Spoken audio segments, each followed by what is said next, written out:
ตอนนี้ก็ได้เวลาอาหารเที่ยงแล้วพี่น้องเอ้ยมีของหวานของคาวมีต้มหวานน้ำปลาหวานหมักซาลีข้าวสาคูหมอบักใหญ่ตักรถเลยดีละตักใจก็เจ้าโลกหวานน่ะก็จะมีลาบเป็ดพี่น้องแล้วก็มีตำบังหุงลาบเป็ด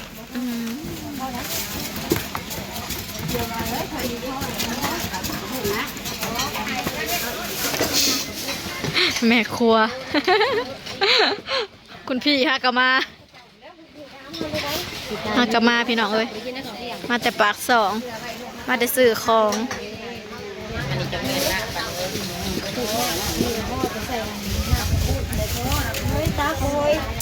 ตักเลยค่ะตักเลย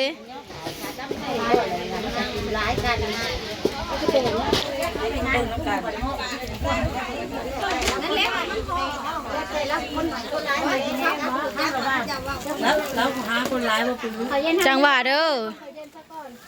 ถามเบิ้งพ่อทอนี่มาแล้วบอกว่าถามคนไทยไป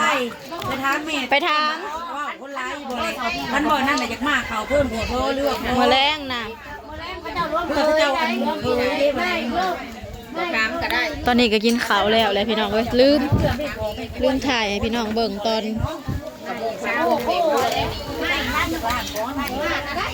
มื้อนี้ก็เป็นมื้อกะเกียมจักโมงตอนแรงบอกตอนแรงก็มีคั่วงัวซอยซีนซอยขายส่วงแรงๆพวกอะไรพี่น้องตอนนี้ก็มีแต่เกียมของไว้ใส่อาหารการกินเกียมพักเกียมยังต่างๆเครื่องเห็ดน้ำข้าวปอข้าวปุ้นเบ้เอามาแล้วนี่บอกดอกแค่มาแล้วแค่มาแล้วแค่กับเตียงมาแล้วแค่กับเตียงตกลงมันคืออย่าง บอกแม่คืนบ้านรวยสิบอกฮะ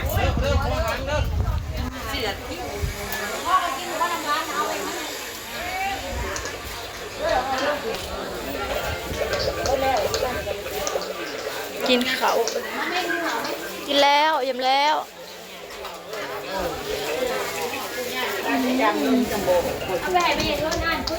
ฮะดอกไม้ผักหวานพี่น้องเอ้ย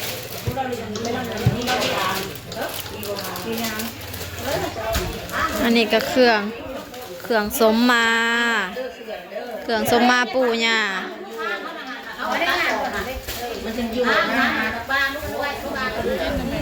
ตอนนี้เนื้อก็มาเลยพี่น้องเอ้ยตอนนี้ก็เจ้ากำลังผักกระดูกซอยซีดซอยเนื้อน้ำแรงพี่น้องเห็ดตั้งแต่เช้าจนค่ำบะตอนดึกอีกบัดนี้ลูกหนึ่งเขาเห็ดกินแต่ดึก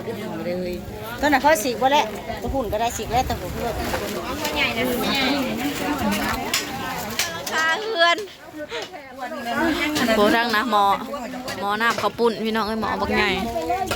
อันนี้เขาไว้กินแรงหนึ่งบัดมือเขากับหนึ่งบัดมือพี่น้องเอ้ยเขากับหนึ่งบัดมือบุญเนี้ยหาได้หนังเพชรกับปกติใส่ทำเป็นเวียกเป็นงานเท่ากับหาผีหาน้องมาเฮ็ดซอยกันพี่น้องเอ้ยบ้านเฮา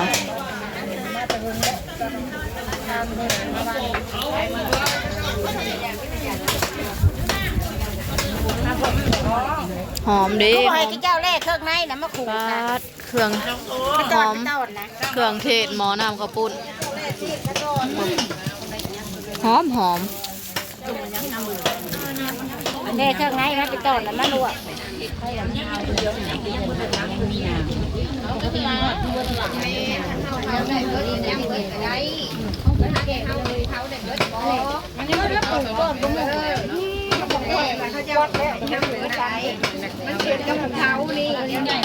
เป็นไผ่กะเพราเหรอ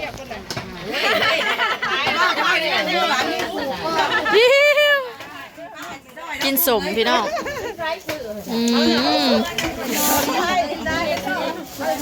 สมแขวเด้สมมะม่วงกระสอ แ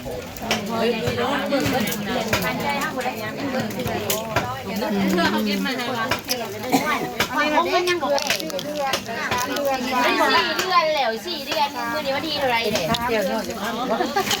าให้เบิ่งก็ว่ามันกินยังบ่ลูกแล้วมาหัวเขานะเอาเลยไปอยู่ด้วยกันมันจะเป็นเนาะไปกินรักกันหนึ่งข้อ มาแล้วแต่ว่ายืน ปลาแดกหนึ่งเขา กินลาบซี่หนูแล้ว มันแรงก็หนึ่งแต่ดึก ไม่ใช่ไรน้ำหมู มันเป็นไม่เจ้าว่าเอาไปก่อนให้ดอกอยากจะจับเอาเอา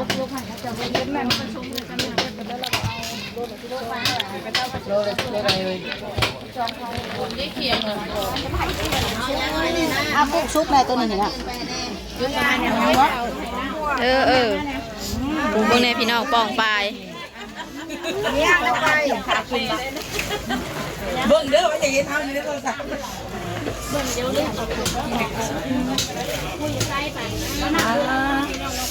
ิดหรือบ่เครื่องใน ใครมีเกลือนะหันนะ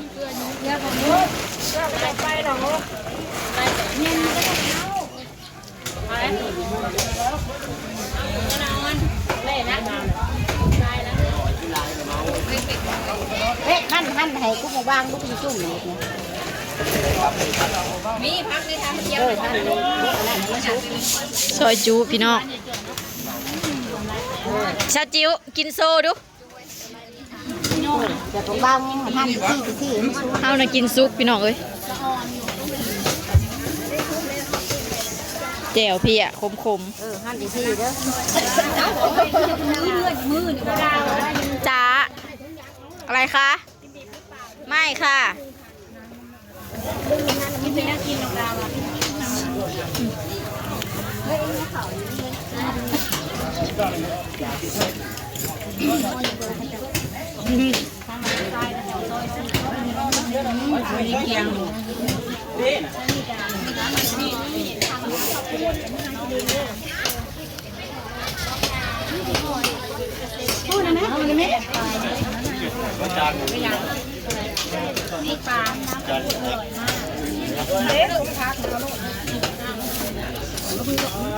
ของเขาข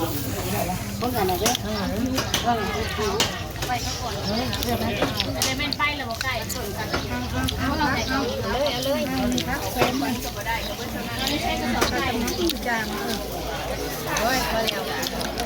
มุ่นจนมันไม่กินดีเลยมากินยูหลาบดิบแต่ห้ามโอ้ยจะบอกที่ไม่ได้ ลาบดิบนะกินอยู่ ฝาดอีกยังไม่เคยเนี่ยจะมาเด้อโอ้ยที่ไหนยังมีแต่เล่ได้ก็ได้แต่เป็นมุกใส่ลายบ่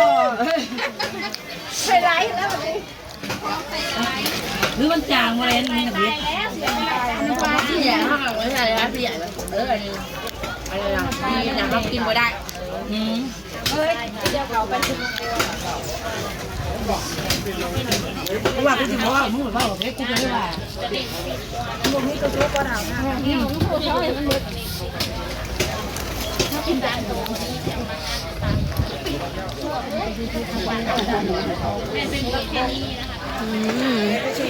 ยามแรงพี่น้องเอ้ย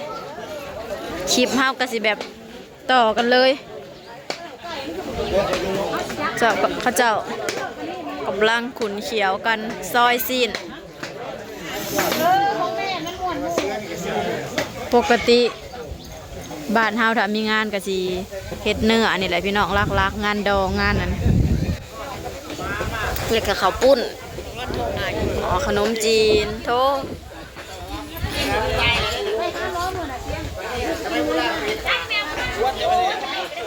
เอาเน่จับเอาเน่จับเน่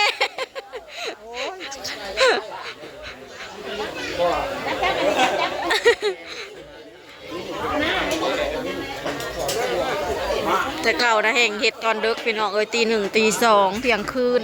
บัดเดี๋ยวนี้เขาจะเปลี่ยนใหม่เลยเห็ดยามมื้อแรงเห็ดกลางเว้นประมาณ 3-4 โมงเห็นนะแรงซ้ำนี่ก็พอดีเฮาซอยเพื่อตก 2-3 ทุ่มก็คือซอยแล้วนั่นมันตอนเช้าตอนดึกเฮาก็มีแต่ถาเห็ดอย่างเดียว โอเคจ้ะพี่น้องเดี๋ยวอัปเดตให้พี่น้องเบิ่งสำนีก่อนเด้อ